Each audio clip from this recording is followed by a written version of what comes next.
ننګرهار کې د بدني روزنې ورزش او المپیک ریاست د اسد 40مې او 28مې ورځو په یاد ورزشي تمرینات ترسره کړل. مسؤلین ویل د ورزشي نمایشاتو یې موخه د خپلواکۍ د ورځو نمانځنه ده.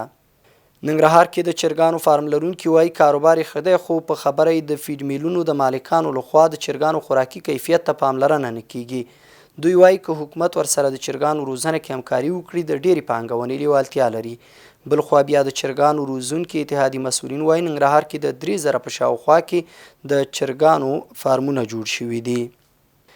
ننګرهار کې د میرمنو اړوند د تاوتریخوالي 2 قضیې حل شوې. د ننګرهار درېنور ولسوالۍ د امر بالمعروف نهي عن المنکر سم او شکایات اوریدلو امریت محتسبینو هغه قضیه چې د یو هلک او نجلۍ ترمنځ 15 کاله وړاندې نکاح شوې وه، خو د اختلافاتو له امله یې تر دې دمه واده نه و کړی، وڅېړله.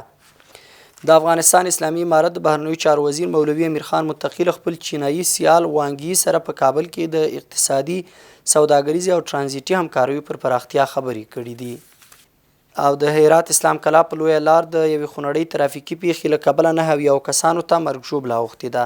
د هرات ولایت ویان مفتي محمد یوسف سعیدي باختر اطلاعاتي اژانس ته ویلي چې پرون ماښام یو 1580 ډوله مسافر وړونکي موټر چې له اسلام کلا څخه کابل ته روان و په حلقوي سړک کې له موټر سایکل او مازدا ډوله موټر سره ټکر کړی چې له کبله یې موټر اور اخیستی او په پایله کې 80 کسان مړه او 3 نور ټپیان شوي دي.